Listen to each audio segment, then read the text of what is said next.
l'hymne sacré de votre solidarité. Fièrement saluer l'emblème d'or de votre souveraineté. Congo, don béni, Congo, des aïeux, Congo, au pays, Congo, bien-aimé, Congo, nous peuplerons ton sol et nous assurerons ta grandeur. 30 juin au doux soleil, 30 juin du 30 juin, jour sacré soit le témoin, jour sacré de l'immortel, serment de liberté, que nous léguons à notre postérité pour toujours. Bonjour, bonsoir. Et zali ko dépendre na ngonga, bo zali ko landa biso na tango oyo. To zali plus ko sala émission na lingala parce que to poni lelo à partir ya lelo andeo ya ba émission na andeo ya ba émission toza na yango to poni mokolo ya lelo samedi ko banda lelo jusqu'à la libération ya mboka na biso. Nous voulons parler du Congo. Nous voulons na nzela ya émission oyo tokoka ko ramener conscience ya bandeko na biso ba congolais lokolanga. Tozali ko profiter na moment oyo pour être tokoka na ko partager ba pensée en tant que congolais, en tant qu'un peuple. Tokoka ko luka lolenge nini tokoki ko retrouver dignité na biso o ezali perdu. Avant tobanda la legi tokoka ko bondela Nzambe tozali ko pesa yo merci parce que ozali ko pesa biso opportunité oyo tokoka koloba. Ezali une lourde responsabilité tozali ko zwa. Mais nous croyons que par ta grâce okoki ko sunga biso enfin que makambo nyos tokoki koloba. Ezala pour la gloire de ton nom.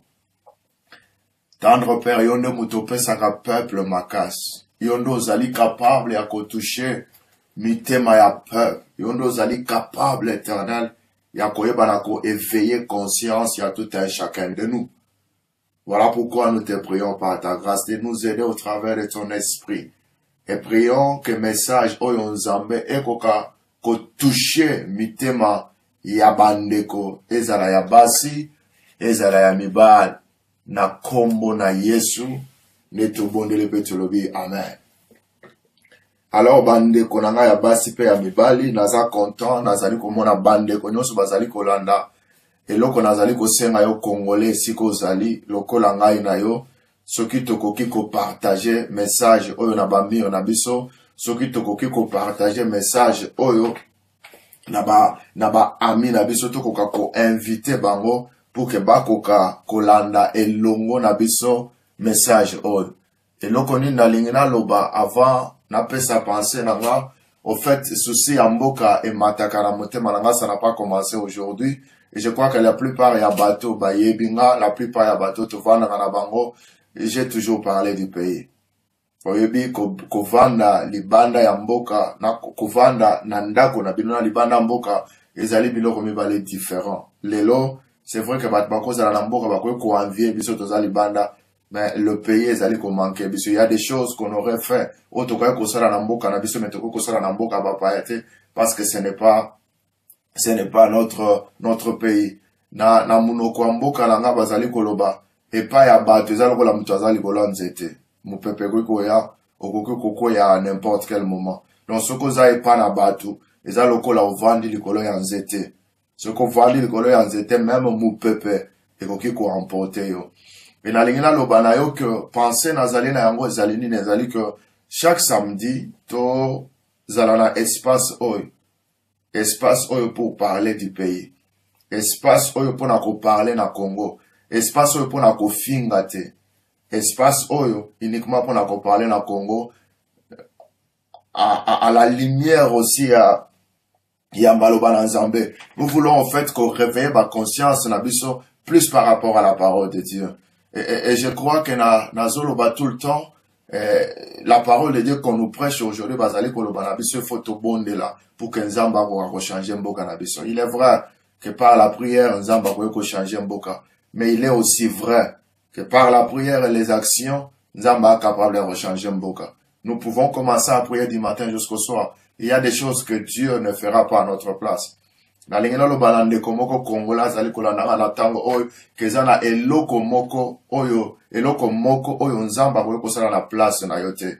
Je donne un exemple, na ko pesa exemple moko simple, bolimbi sanga soki na ko baki se ko sangisa anglais, français na lingala parce que jeu difficile en fait ya ko loba lingala tamula yibo ko comprendre nga mais posa na nga ezali ke na loba na sala émission oyo nayo na lingala ekoka koede biso non stoko à comprendre ekoka pe ko éveiller par penser na biso ko veiller mémoire na biso. Voilà pourquoi na lobi siko zali à un certain moment na ko senga bato bakoza la prendre na ko fongola téléphone à un certain moment pour que bato ba ko benga ezali numéro à fixe, je crois que na combien ou quelque part wana pour que bato ba ko benga pour que ba ko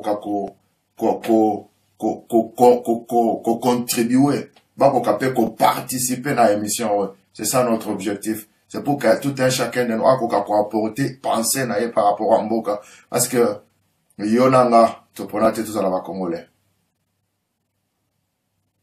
Ezala mutu moko ta assemblée pour la congolais. Ezala mutu moko te. Donc toi et moi si nous sommes congolais, c'est eza choix na bisote.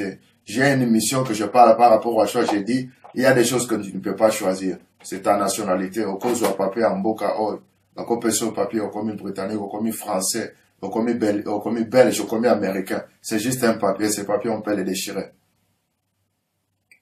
Ces papiers, on peut les déchirer. Et à un certain moment, je disais à un frère qui vit aujourd'hui au Canada, je disais dans le B, oyebi, eza na ici, kate au bagou, ko empêcher aux zongati. Au cause de la namboka, bamboko tozali kovanda okozala na mboko soko za na mukanda te tu peux te décider le bio après le bio zonga mboka na bino kozonga. On ne peut pas t'empêcher à kozonga na mboka na bino mais pour na voya na mboko faut sala osala ba démarche ba ko benga na yo mais pour na kozonga na mboka na bino ba koki ko empêcher yo te. Il en va de même na ba nationalité bazali ko pesa biso bato bazali kozwa ba nationalité libanda on comprend ba ko biso qu'à n'importe quel moment on peut te raver cette nationalité parce que ça ba nationalité na yote ba ko botolo yango donc bazo pesa yo yango par le faut que ba kanga yo na terrorisme te ba kanga yo na ba dégâts te o boma mutu te o sala ba dégâts te parce que so ba kanga yo sali ba dégâts ba ko botolo passeport bazon so na mboka na bino.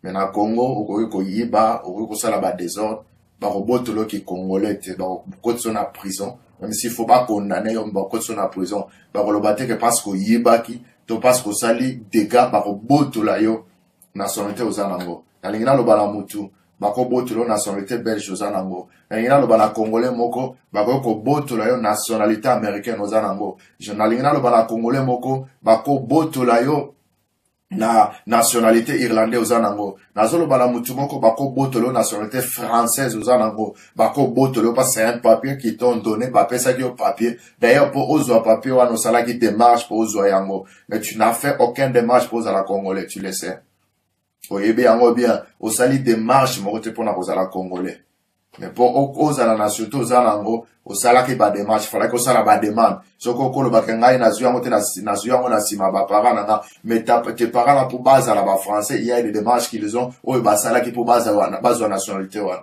donc ba sali ba démarche pour base yango peut-être yo zali ko profiter yango parce que ça na descendance là bas mais laisse-moi te dire que tu ne feras au la démarche mon côté pour être aux la congolais je ne ferai na la démarche mon côté pour nous à la congolais parce que le Congo ils allaient couler dans mon sang. Et je crois aussi que Congo, ils allaient couler dans makila na yo. Tu n'as pas demandé, je n'ai pas demandé, mais c'est un choix. Oyo nzambe asali pona biso. Voilà pourquoi na lingina loba na yo pnanga. Lorsque nzamba azali kosala choix pona yo, il faut olinga choix oyo nzamba asali pona yo. Mais je n'ai pas honte, nazalaka na sonete ya koloba naza congolais. Des fois tozo le kana banzela tozo mona na batu. Au Monica kaza Congolo benga kono I'm not Congolese you are not Congolese how come ozanani te ba congolais et puis ce ko tali pe ba congolais ba sala bon biso moko ba congolais tozo finga na biso moko ba congolais tozo misala ba confiance te parce que ba congolais tellement que ba dégâts et les kimingi. Je crois que le moment est arrivé où le Seigneur de retrouver dignité dans biso en tant que peuple. Le moment est arrivé où le Seigneur de retrouver place dans biso en tant que peuple, en tant qu'un peuple, to retrouver dignité dans biso. Et dignité à mouton, vous allez retrouver en temps vous allez copier dans la liberté, vous allez libre. Or, la liberté ne se donne pas. Dans l'ingana lo banangana yo, que liberté kopé sa me la bisote. Mais la liberté s'arrache. Liberté kopé sa me la yote. Liberté faut yo au boto la yango. Donc, même par rapport à nous en tant que peuple, liberté na biso ba kopé sa bisote. Nations Unies, a roya kopé sa biso liberté te. Parce que mokilo tozali ko vendre des monde ya ba intérêt. Mutunyo sazo sala ligambo azali ko sala par rapport ya intérêt. To cause la soutien il y a communauté internationale. Donc, il y a soutien à France, soutien, il y a Grande-Bretagne, soutien, il y a Bamboka, il y a Libanda. Mais Batouana, tant que Bazali Koya soit entre guillemets soutien à Bango, ils viennent parce que Bazan a intérêt à Bango. Donc, si on va retrouver intérêt à Bango, tiens à Maramboango, Baroyate. Donc, Bako qui plus qu'on penche, mitema na Bango, côté intérêt à Bango, Isali. Mais ngai na yo intérêt na biso za Congo, voilà pourquoi tokoki ko pencher intérêt na biso na Congo parce que Congo eza mabele na biso, Congo eza mboka na biso, eza mabele ba koko batike la biso. Et nazali koloba ete ngonga oye koki mon frère et ma sœur, tozali nous avons un rendez-vous avec le futur. Nous avons un rendez-vous avec l'histoire ya mboka na biso. Il y a eu des jeunes comme nous, il y a des jeunes qui se sont levés par rapport à Mboka. Et de l'autre côté, entre guillemets, que Mboka est indépendant. Mais il y a des gens qui ont sacrifié leur vie. Ils ont bateau, ils ont sacrifié Bomo et Nabango. Il y a des hommes et des femmes qui ont sacrifié la jeunesse Nabango pour que Congo devienne, entre guillemets, indépendant. Ces gens-là, tous lobana makamu Nabango lelo.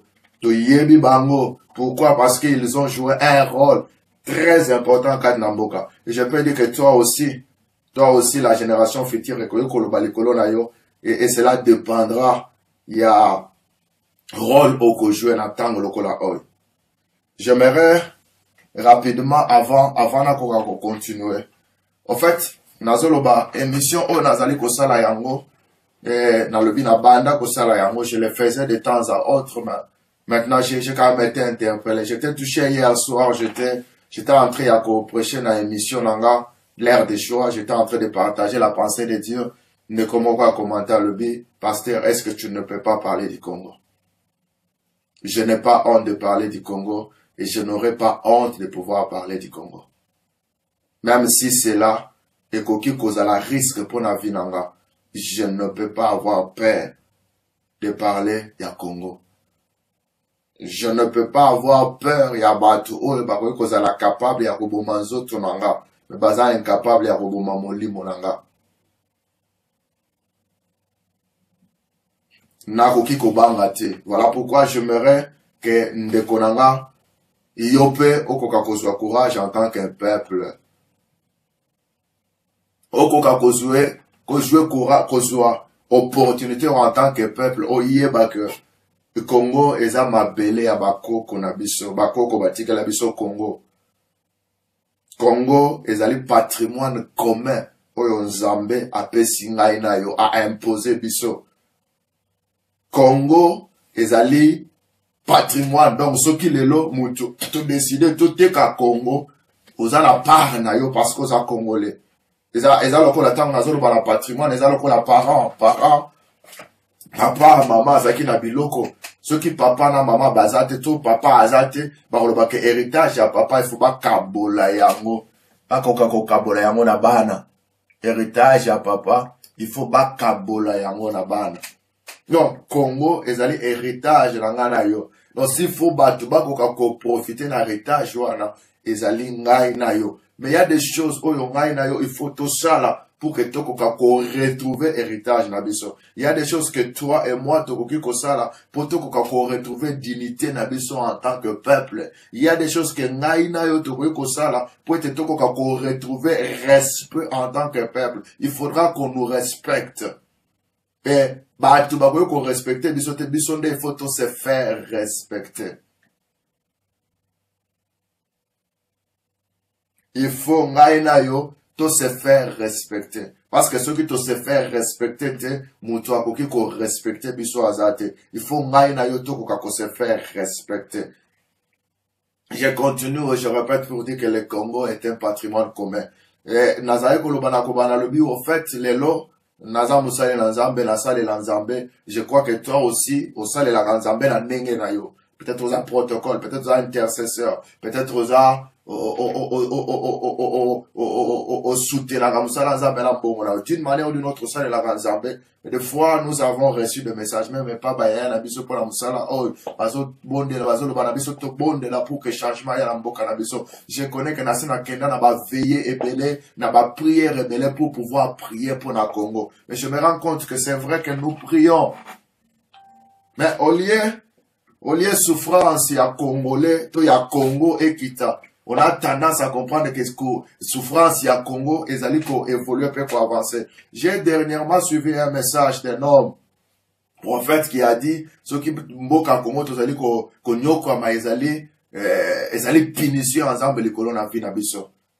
Même ceux qui nzamba punir biso à chaque fois que nzambe azala qui ko punir bana Israël, à chaque fois qu'il les punissait, à chaque fois qu'il a envoyé un peuple à Koka ce peuple a s'élevé qui pas abondé. À chaque fois que ce peuple avait prié, Nzamba Zalaki continue de la bango prophète. Et le prophète qui venait à Zalaki pour éveiller conscience et mémoire na bango pour que Bako côté le maloko là un peuple Bako combattre.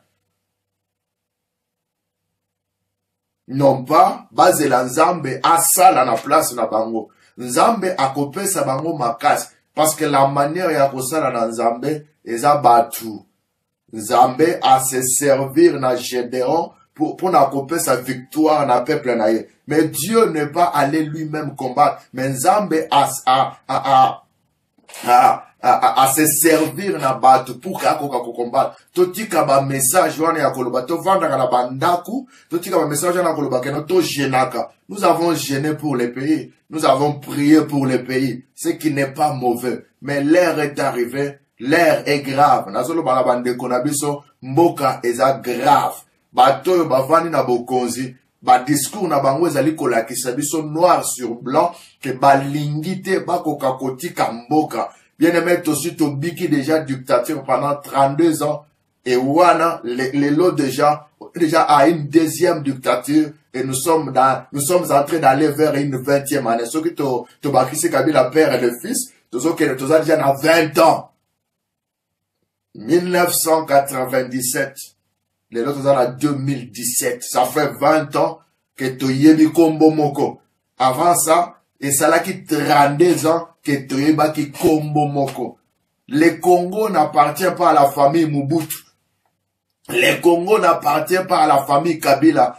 Congo ezali ko appartenir na yo, Congo ezali ko appartenir nanga. Pendant que ozali ko zela. Batu mususu bako ya koloba pona Congo, laisse-moi te dire que mutu akoyo koloba pona Congo eza yo, eza nanga, nazo mi bimisate, na lingi pete yo mi bimisa. Batu mususu balobi to salipe mingi to lembi. Mon frère et ma soeur, pendant que eloko zoluka ozui yango nanu te, okoki kolemba te.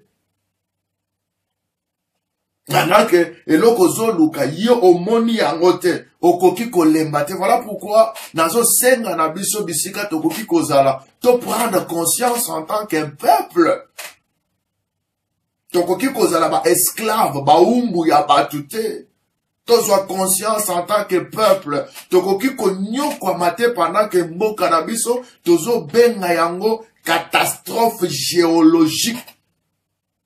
Les lotos simbi ba téléphone na maboko. Les lotos ali ko utiliser ba computer, ba laptop, ba computer to za nango biloko bazo sala nango ba téléphone, biloko bazo sala nango ba computer to za nango na bandako. Ezali ko uta na ba matière zo uta na mboka na biso. Mais total à quelle souffrance Congolais azali kobika na yango. Eza na batu bakimi Congo baye na bamboko oyo bakimi pa nzala. Eza batu bazo kufa malade. Ezo kamwisanga pourquoi? Parce que même bato bazo kambamboko bazali ko se réjouir na mbongo ya mboka, ils sont incapables ya ko se faire soigner na mboka. Pourquoi? Parce que il n'y a pas hôpital approprié pour na ko soigner zate. Soki babeli fois qu'en Afrique du Sud fois ya poto. Mais Congolais mususu lokola bango baza ba famille pauvre bazo kufa. Les Congolais mères bazo kufa na nzala. Congolais bazo kufa na maladie. Congolais bazo kufa na munduki. Congolais bazo kufa na viol. Congolais bazo kufa na façon. Et chaque jour qui passe, les Congos meurent. Les Congolais meurent. Pendant que ba Congolais bazali kokufa, ce Congolais là peut être ton frère. Ce Congolais là peut être ta soeur. Parce que bisonyoso, bisonyoso fait, tozali ko sangisa mboka moko. Et le seul patrimoine que nous avons, et loko ezo lié ngai na yo eza Congo. Voilà pourquoi on a préféré koloba na lingala. Voilà pourquoi on a lingina loba na lingala ponga na yo toyokana. Et loko ezo sangisa biso eza mabela Congo. Soki na eba ki Swahili na kwa koloba na Swahili. Mais na ebi ke biso so ba Congolais la majorité toloba lingala. Voilà pourquoi nazo sala émission na lingala. J'ai dit espace oyo eza pe pona yo. Donc soki o lingi un samedi o le kananga ina espace auto o le kayo moko, j'aimerais que okoka ko appeler ngato obenga ngato yeba nene to koyo koleka pour pouvoir parler du Congo. Nous voulons parler du Congo mais avec la lumière de la parole de Dieu. Na linga na yo to lo bonga mwa Congo. Na lingi natanga na yo verset moko ya Bible. Na lebi Congo eza riche mais tozo kufa lokola ba nyamba.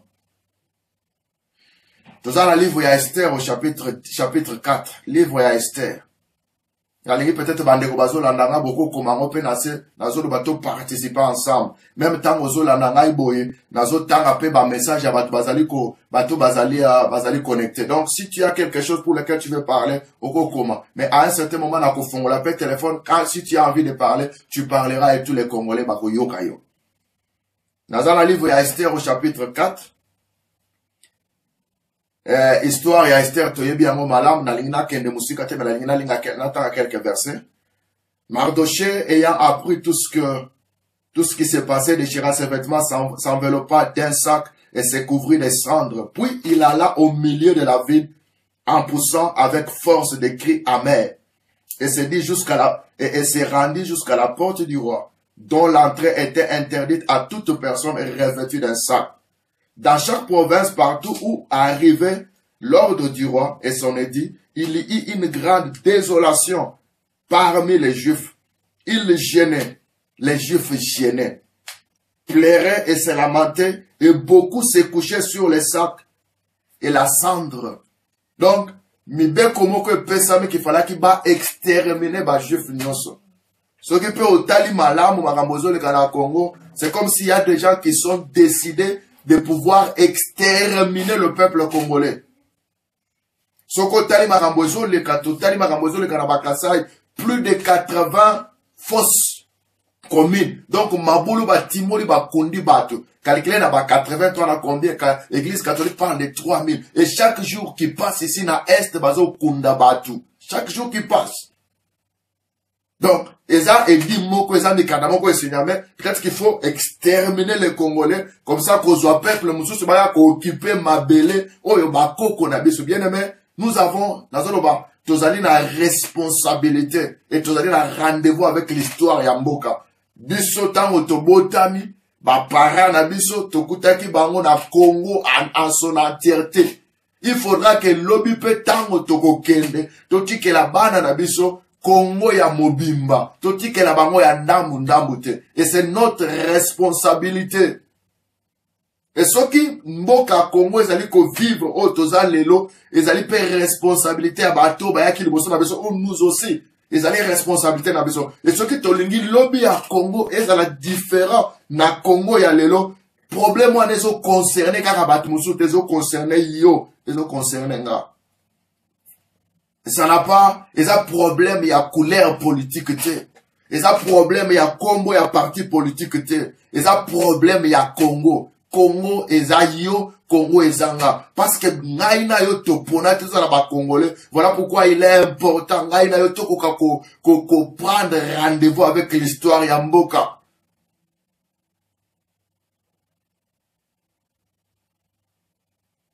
Verset 4, les servants d'Esther, dans Esther, chapitre 4, verset 4, et ses eunuques vinrent lui annoncer cela, et la reine fut très effrayée. Elle envoya des vêtements à Mardochée pour le couvrir et lui faire ôter son sac, mais il ne les accepta pas. Alors Esther appela Attaque, l'un des eunuques que le roi avait placé auprès d'elle, et elle les chargea d'aller demander à Mardochée ce que c'était et d'où cela venait.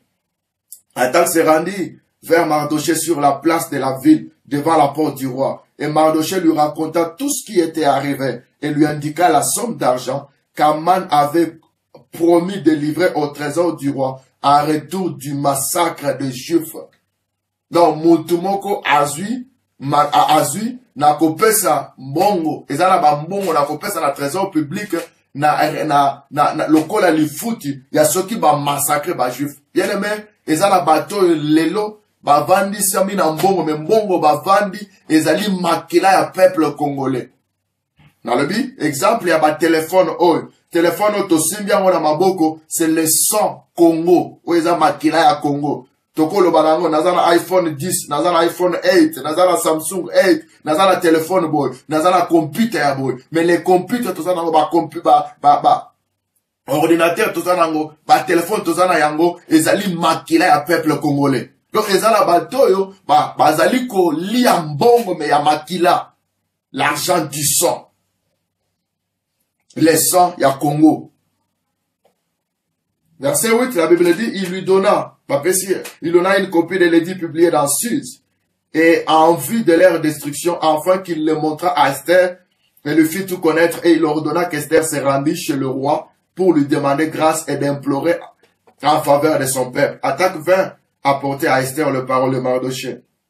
Esther chargea Attaque d'aller dire à Mardochée, tous les serviteurs du roi et le peuple des provinces du roi savent qu'il existe une loi importante, peine de mort comme quiconque, homme ou femme, entre chez le roi, dans la cour intérieure, sans avoir été appelé, celui-là seul à la vie sort, à qui le roi tend les sceptres d'or. Et moi, je n'ai point été appelé auprès du roi depuis 30 jours.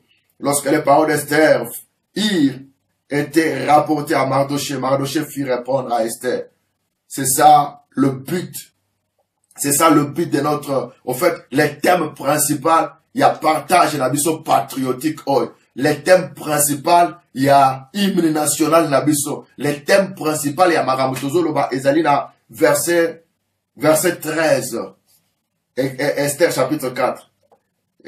Mardochée fit répondre à Esther, ne t'imagine pas que tu échapperas seul d'entre tous les Juifs, parce que tu es dans la maison du roi.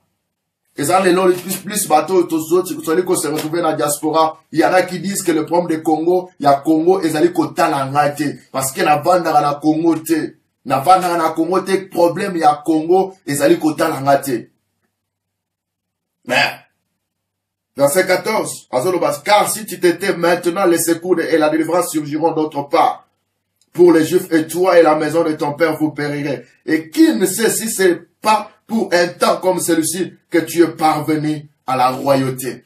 Nalingina lobana mutumoko, nalingina s'adresser dans des komoko congolais, qu'ils allaient pour un temps comme celui-ci, qu'un zamba permettait qu'ils osent à la congolais. Peut-être ça par hasard aux Olandanga. Peut-être ça hasard. Au salaki programme te koko landanga na héros. Oyeba kite. Mais par hasard, peut-être un de komoko a partagé na mire na ye au mona ngolobina landa. Ne sali ke olandanga. Oyeba ki yangote. Mais na lingina lobana yo, kezali pona moment lokola oyo que toi et moi nous sommes congolais. Et ça pona temps lokola oyo. Nous avons un rendez-vous avec l'histoire du Congo. Naïna yo tous un rendez-vous avec l'histoire du Congo. Tous un rendez-vous mon frère et ma soeur. Tous au monde que peuple juif bazalaki sous la dôme, bazalaki sous l'édit, mikanda moko komami, il faut tout exterminer peuple. Je n'ai pas besoin de beaucoup expliquer par rapport à ça. Et nous savons que l'élo makabozo le kalamboka, ezali La bateau, oyo musala bango eza koboma. Il y a des gens qui tuent tous les jours. Bazo boma, bazo condamner balingi. Et nous avons l'impression que bazu ordre ya koyeba na ko exterminer le peuple congolais. Pour remplacer avec quel peuple? Il faut comprendre yango. Il faut, et toi et moi, toko kako comprendre yango. Et la Bible dit, tango Esther ayok, tango Mardochée ayoki diwana, akimi epana n'est pas Esther. Et pendant ce moment-là, Esther azalaki kolia na mokonzi. Voilà pourquoi dans certains des messages j'ai dit, ezala batu oyo bazo vanda na bayini ya Congo. Oyo nazo lo balande konanga moko grand frère nanga, yaya nanga na lingaka mingi lelo aza la prison. Franck Dion aza koloba état moyini ya Congo, ya peuple congolais. Toujours se rendre compte que nous avons un état qui est son peuple, azo haïr peuple naïe. Azo travailler non pas pour la survie de son peuple, mais c'est un état qui travaille pour exterminer peuple naïe. Et alors je comprends qu'il n'y a pas un état. Toujours mon exemple, il y a Marambo, il y a pas de passeport. Comment un peuple qui souffre, vous faites un passeport pour 5 validité à 10 ans, validité à 5 ans, et puis vous ramenez un jour, un certain matin, parce que peut-être Moutouaza a besoin d'un bon, à télé, validité, un passeport, on est sur la valeur. Nous sommes dans un passeport biométrique. Nous avons des passeports normaux, la plupart d'entre nous. Mais qu'est-ce qui fait que,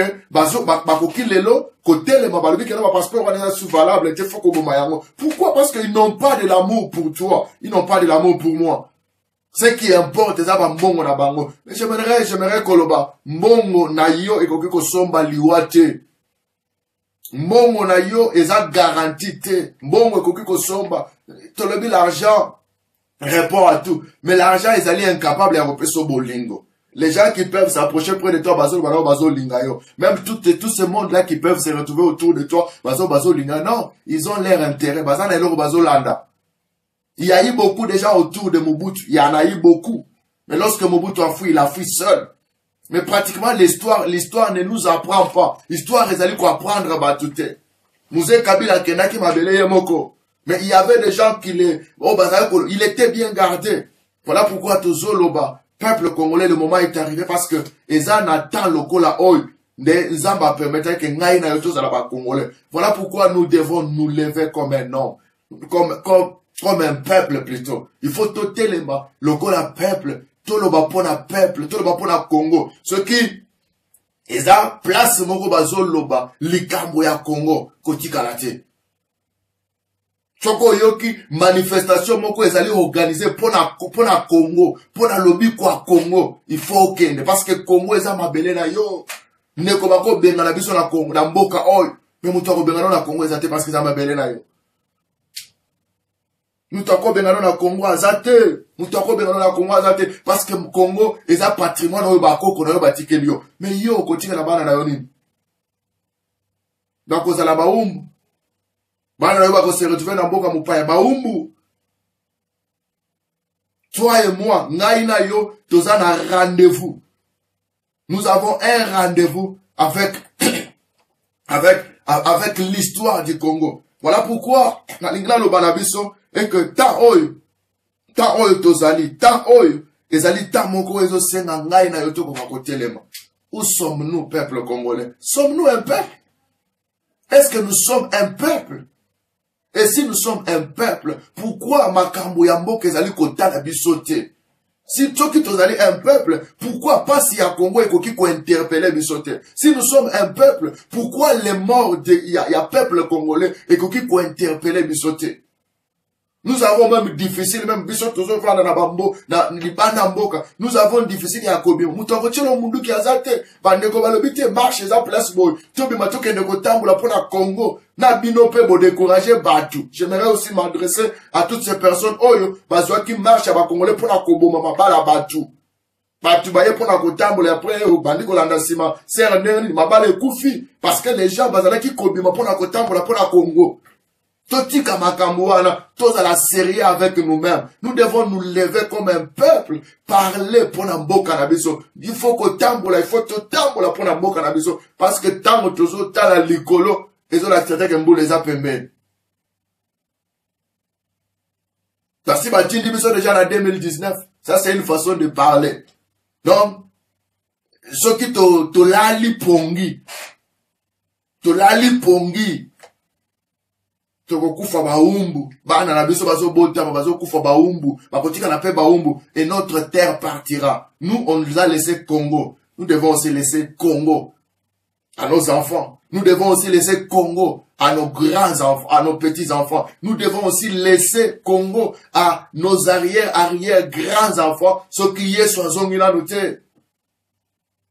Congolais, tu dois te lever. Congolais, nous devons nous lever pour pouvoir parler pour notre pays. C'est une bonne chose. J'encourage tous ces hommes et ces femmes qui prient pour le pays. Mais c'est important de prier, mais c'est aussi plus important de poser les actes. Les enfants d'Israël ont prié, mais après avoir prié, ils ont posé des actes. Esther a prié. Quand Mardochée a dit qui ne sait si c'est pour le moment, comme celui que Dieu parvenait à la royauté. Tango a conscientisé Esther. C'est à ce moment-là qu'Esther a compris. Elle s'est levée, elle a prié. Mais après avoir prié, elle est allée voir le roi. Et c'est important, les longs après avoir prié, ceux qui te bon de pour n'amboka, mais ceux qui Seigneur, tobi matoko kautambola pour n'amboka, lèvons-nous, mon frère et ma soeur, et parlons pour notre pays. Toloba pour n'amboka nabiso, ezali héritage nabiso, ezali patrimoine nabiso commun, ezali bien privé à mon côté. Ezali bien privé à mon côté. Nous avons perdu notre dignité en tant que peuple. Nous avons perdu notre respect en tant que peuple. Ce que ça les la batu bazo finga congolais. Ce que ça les la batu bazo na valeur te, et ça congolais ne mutuaza na valeur te. Voilà pourquoi j'aimerais au travers ya espace oil ngai na yoto ko éveiller conscience ya bande konabiso. Na lingi ngai na yoto ko éveiller conscience ya bande konabiso. Toko ko telema pona mboka. Des gens me diront, mais yo, pasteur, oui, makamboka, ils sont concernés, parce que chez le Congo, je suis né au Congo, j'ai grandi au Congo. Congo, Yamonde, et comme, naza, lelo, naza, pour la Congo. Et na kotika Congo, na ko le que parce que na la vandi, na la pongi bien, na la mokaka bien. Il faut conscience les lots m'a pas les belés au coup pourquoi kaka parce que na mboka passe ezali des fois est commis na kolokana tinde la ndeko na 10 francs moi si na nga yebate moi si pas kolokana tinde la ndeko na 20 francs mobali ya yebate jour moi si to mobali ba koyeba comme problème ceux qui ba besoin ya famille à moi si to besoin ya famille mobali eza ebelé par rapport ya famille à moi si moyen vérité za les actes mais ceux qui mboka ezalaka bien. Ce qui me bien, je crois que bah des autres ne kokota na ba foyer te, le ba foyer toujours le ba mabala pote so kufa. Des fois aussi une cause ce soit là que mabala kufa, une des causes ce soit là que ma famille na pote ba za la unité, et ça par rapport ya passe ça na mboka. Ça na mboka vérité zate, moyen tolo la ba vérité zate pourquoi parce que peut-être que ba besoin la famille na ngezebele. Ezebele. J'ai épousé une femme, la famille n'a pas ils sont qu'à 5 filles. Pas à 5. Mais j'ai plus de, dans un libo tamoro, il y a plus de 39 personnes. Dans un belé bande konanga. Mais les lots, à quoi le toko, t'as déjà, et carwa les alliés. Donc, si ce n'est pas bien géré, ça peut poser un problème. Et ça pose beaucoup de problèmes dans beaucoup de foyers. Les foyers sont aujourd'hui divisés par rapport à ça. Voilà pourquoi il est important, mon frère, ma soeur, tout élément. Aujourd'hui, il y a des femmes qui privent leurs enfants de ma poto. Ils ont privé, moi, moyen sombele, basket ezate, moyen sombele, nous cacher ezate, parce que, nambo, kamikolos, mazo zela, oyo fabe, oyo zobela, ce qui moutou a kofi, il faut qu'akabaze la moutou, pototi, nambo, on la kokundaye. Mais nous avons un pays riche. Nous avons un pays où il y a diamant, coltan, pétrole. Il y a tout au Congo, même les sols au Congo. Bamboko tu vois, il faut pas kundama tembele, il faut pas tirer engrais. Mais tout ça la mabele, oh ils ont la engrais, te faut pas kundama tembele. Toza na mboka oyo ezopesa mbuma na tango na yango. Mais nous en tant que peuple, tozo jure na ba bien ote bien oyo ezokende na une catégorie, une poignée de main ya bantu. Et nous attendons que Zamba kosala. Non. Nous devons prier, mais nous devons nous lever comme un peuple et parler. Je vois, des fois, nous sommes en train de critiquer, parce que yo vandia ozobenga bango ba pere mais biso to vandi awa na bamboko soko bibi pona ko marcher muto robeto munduki azate soko bibi pona ko marcher obebisi eloko mutu te muto akoso na boloko azate. Mais il y a des hommes et des femmes bazobima au péril, au risque de leur vie abimi ni bande pona ko tambola babomi. Mais malgré ça ba oyo batikali bazotikala te bazobima bazotambola pona mboka na bango. Mais awa soki basengi ngai na yo tobima totambola pona bango te na bone talinga te etali ondeko etalio nakamwa Congo ezotala yo ndeko. Il faut éveiller conscience na yo. Talezonga sima zala mutu. Comment mutu? Conscience na yo fuelo ba oza congolais. Okomi koyo ke la ngosone. Soki ba lobi Congo tinga na za congolais, tokomi koyo ke la ngosone. Et peut-être fallait que oza la fière. Et tant mozolo ba makambo ya Congo, soko lobeli mutu ovanda ka wapi yo za mutu ya mboka nini? Otela za mutu na za mutu wa Congo. Okomona ke bat bazo respect. Ah, tu as un peu, vous avez dans ma pele moko eza na ba richesse belle. Oh. Mais les autres dans la somme, il y a quelqu'un qui va congolais. Bien aimé, Congo. Eza yangana yo. Congo. Voilà pourquoi ils allaient important. Na ina yoto ko ko pour la Congo. Na lingi na zongisa, na senga bazongisa la biso mwa muke, hymne national na lingi yoka hymne très bien. Oyoka makamuni nezonoba. Après nous allons revenir. Debout Congolais, unis par le sort, unis dans le fort pour l'indépendance. Dressons nos fronts, longtemps groupés, et pour de bon, prenons le plus bel élan, dans la paix au peuple ardent. Par de la peur, nous bâtirons un pays plus beau qu'avant, dans la paix citoyen. Entonner l'hymne sacré de votre solidarité, fièrement saluer l'emblème d'or de votre souveraineté. Congo, don béni, Congo, des aïeux, Congo, au pays, Congo, bien-aimé, Congo, nous peuplerons ton sol et nous assurerons ta grandeur. 30 juin, au doux soleil, 30 juin du 30 juin, jour sacré soit le témoin, jour sacré de l'immortel, serment de liberté, que nous léguons à notre postérité pour toujours.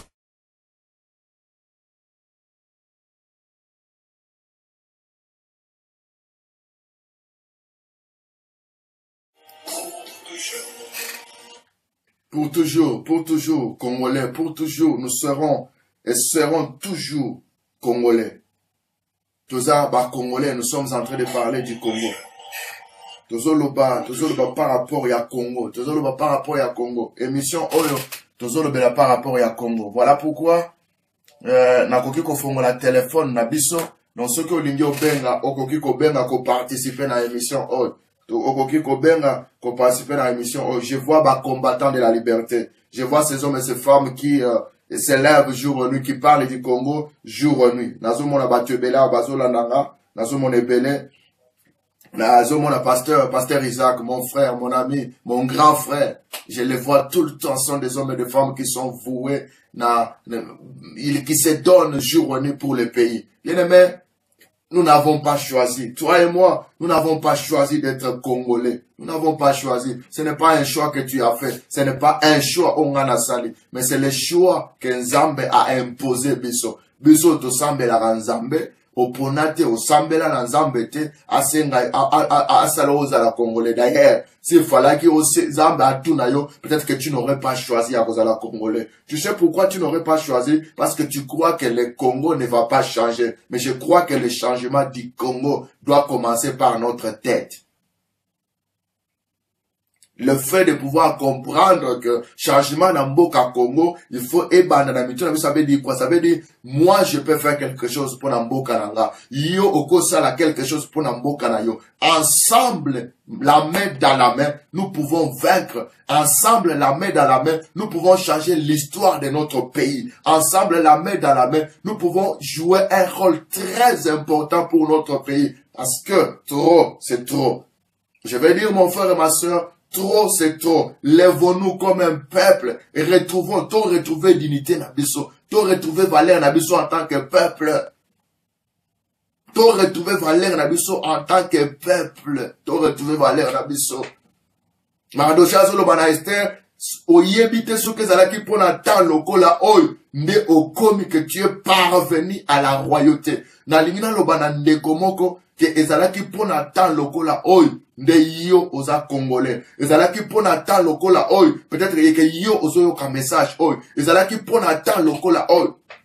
Je me rappelle, la première fois que je prêchais, un message, j'étais encore au Congo, j'étais encore en Afrique, vers les années 2010, dans le Congo. Je suis allé prêcher dans l'église, il y a un ami à moi, le prophète Elie Saman. Je suis allé prêcher à l'église de la loi de Jésus-Christ. Et je parlais, tout ça, Nathan, on n'a pas rapport à Mboka. Et en ce moment-là, je me rappelle, Mboka Nabiso, ndima ki amona le pays pauvre le plus endetté. Donc, Bengi Congo, le pays le plus pauvre. Et mes premiers ministres qui placent à ce pays parce que, Pesaki soit accepté au côté d'un groupe et à Péouan. J'ai dit, mais c'est pas normal. Comment nous pouvons être contents que Mboka, potentiellement riche, Mboka géologiquement riche, tout ça content, l'oba que. Tout ça, pays pauvre, pays endetté. Mais pendant que les richesses n'abisso, les lobazo comptaient les gens qui sont venus dans Mboka, ils avaient rien. Les lobazo comptaient parmi les milliardaires, il y a monde. Ils sont devenus, ils sont comptés parmi des milliardaires de monde. Il y a monde, il y a moqué. Mais pendant que nous disons que Mboka n'abisso, ils pauvres, des gens qui ne savaient pas qu'ils étaient congolais, mais qui ont appris en 2005, 2001, qu'ils étaient congolais. Il y en a qui ont dit ça. On a eu congolais. Congolais en 2001. Mais oui. Congolais, yo yebi koza Congolais na 2001. Mais ngai na botami Congolais na yebi déjà naza na inane. Quand on a bandi conscience na ngai bandi koloba na yebi ke naza Congolais. Mais pourquoi na koyo koza le même avantage que yote? Pourquoi? Et tozo batuana tobonde le tokanga maboko et tozo s'attendre que batuana ba koya kopesa biso liberté. Non, mon frère, la liberté ne se donne pas, ce n'est pas un cadeau. On ne nous fera pas un cadeau, peuple congolais. Soyons un peuple, soyons un peuple. Soyons un peuple. Zonga, talasima, zonga mutu. Tous à la peuple. Et lorsque nous sommes un peuple, nous allons comprendre que la liberté ne se donne pas comme un cadeau, mais la liberté s'arrache. Et liberté, va repère sa mission yango lokola cadeau te. Mais liberté fonga ina yo toboto la yango. Il faut toter les malokola, un peuple, il faut toter les nous devons faire des bruits, il faut toser la makele, na bateau, bazali ko soutenir, ba pouvoir usurpateur, bateau, le mandat ici, balingi kotikate, voilà pourquoi, biso tosa libanda, il faut toter les mains, to banda ko sala ba bruit, to récupérer, to banda ko kende bisika, nyo bazo le bela makamwa Congo, to kende ko le Congo, eza ya biso.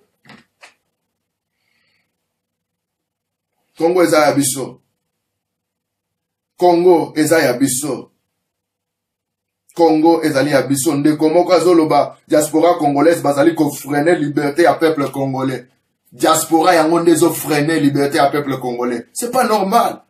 Nous avons la liberté à Kobima Kotambola. Nous avons la liberté de parler. Totikana Buzoba, Tozonga Batu. Nous devons, faut Tozonga Batu. Il faut retrouver dignité la mission en tant que Batu. Nazo s'adresser na ba yaya, ba kulu tunanga, binonde bobandaka makabobani, mboko ezalaki, balobi makambo ya komba, mboke bouger. Mais le lo ezawa, pourquoi? Parce que tokoti na makambo Congolais pese masanga, Congolais pese mwasi. Congolais pese mobile makambo so go sanango totika na biloko wana totika Tikango, Totango Mupanzi, Totelema comme un peuple pour que nous parlions pour notre terre. Toloba pour la mabele na biso. Toloba pour la mabele na biso. Loba, Telema, Tambola. On te demande pas des milliards, mais Telema, Tambola. Eh, tout le monde est en boca, oh. Le peuple syrien, Mboka na bango esali des ordres, ils sont allés voir le gouvernement na Mboko, ils sont rentrés pour combattre dans leur pays. Mais quand ils sont commandés que Zonga, mon frère, soyons un peuple. Soyons un peuple. Kobanga liwete parce que liwe koye la yo. Ya malade ko bomayo, mundu ke ko bomayo. Batombongo bazo kufa. Ma pauvre père bazo kufa. Non, kobanga liwate. Mais la chose que tu dois faire, c'est de pouvoir t'élever comme un peuple. Lève-toi comme un peuple. Et ça, la bateau, bah, le ya, tellement le peuple, n'a l'accès long, n'a pas, mon anga. Les losos qui n'a la koufi n'a qu'automne, ça va se mettre en yon sauté. N'a qu'automne, ça monte. Si moi je ne serai pas là, d'autres personnes parleront. Et je sais qu'il y a des hommes et des femmes qui se lèvent et qui parlent. Et ça, la bateau, bah, ça n'a mbongo. À quoi vendre n'a mbongo, n'a équipé ma ramona binoté. Mais ces gens-là, ils se lèvent pour la Congo. Pour la Congo. Pour la Congo. Qui se lèvent. Ils ont battu belé. Toujours mon bande collaboration, bazo téléma. Qui se sacrifient, qui refusent même tout. N'a pas eu qu'autant à Congo pour la polémique. Mais vous savez qu'il y a des hommes qui ont beaucoup d'argent. Bazan a mbongo. Bazan a connaissance. Mais ils se sont dit trop, c'est trop. Nous devons nous lever et parler pour le Congo. Et nous demandons à ces gens d'être unis. Chapeau. Na bande de Konabiso. Chapeau. Chapeau. Les alliés importants. Allons déco.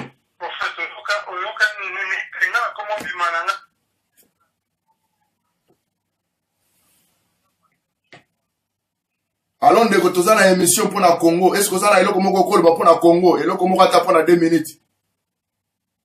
Aux allants en direct nengo bengi boy. Ok. Donc en fait, eloko ya loba pour la Congo. Eloko ya koloba pour la Congo ezaka ke il faut comme ini tolongola esprit à séparation ya ko finganaka ki oya zapo photo za la ini lulenge ba syrien ba salaki ba sangani pour que nous kobundisa Bachir même si ba réussir demain unité on est ça qui force donc nous le Congolais alors ça l'appelle nous qu'on a unité to koma eloko moko donc de côté mais la mabenyo surtout quand ils en a Congo et puis c'est pour se limiter quand même au niveau donc la prière donc si il faut bunda donc on a zone l'obété na batunya surtout ba sambelak pour aider nous à nena solo donc il faut nous en appeler que si il faut quitter sur les terrains ce qui vous en entrer en Angola dans la Brazzaville il faut quitter donc bunda si il faut bunda sur makila on va kufa ba kufi on va tika la batikali faut le Congo na maboko ya ba Rwandais. Donc Congo il faut longola ngona maboko noko ya ba Rwandais mais tozo senga na batu nyonso tout ba ko sunga noko biso basunga biso na balolenge nyonso to parce que nous sommes prêts il faut ba Rwandais tatika Congo parce que ba Rwandais ba ko za noko na Congo te lo bananga na sengi na ba peuple congolais unité to koma moko to ba na pe ko bomba mbongo pour il faut qui ta sur le terrain Congo faut tangwama année prochaine tour banango victoire bosenge na ngai yango wana merci beaucoup Ndeko tozo senga na yo pe okoki ko intervenir ko kotina message na yo et loko na ko retenir très important o Ndeko abengi azali kolobeza plus par rapport à l'unité. L'union fait la force. Ndebo ba français balobi. Plus nous sommes ensemble, plus nous sommes une force. Ça ne sert à rien to se diviser. Ça ne sert à rien to fingana. Ça ne sert à rien to fingana. Mais c'est plus important tous là unis comme un peuple. Plus nous sommes unis, plus le Congo va être transformé, va être changé. Voilà pourquoi nous avons profité de tango et pour na kolobana biso. Lèvons-nous comme un peuple. Parlons pour le Congo. Parce que Congo ezali mabele bakoko batikeli biso. Congo ezali mabele tokotikela bakoko na biso. Congo ezali mabele bana ya bana na biso bakotikala kosepela nango. Et voilà pourquoi na tango lokola oy nazo sengo eloko moko te ezali ya otelema lokola un peuple dans l'unité et dans la complémentarité pour la délivrance ya mboka na biso sur le plan physique, parce que le pays est sous la domination et nous en tant que peuple nous devons nous lever pour pouvoir parler. Ce koyoki bazolobe la Congo place bazolobe la Congo ezala esika nyonso zali na diaspora lève-toi nazwi ba message ya bandeko bazali banda bandeko bazala mboka bazoloba plus eza diaspora ndezo boma combat toko boma combat te par rapport ya ba intérêt na biso moko to mettre de côté ba intérêt na biso moko to cha intérêt ya peuple liboso. Et je crois que le Congo ne sera pas ce qu'il est aujourd'hui. Nalingi naloba merci na yo Landa Kinga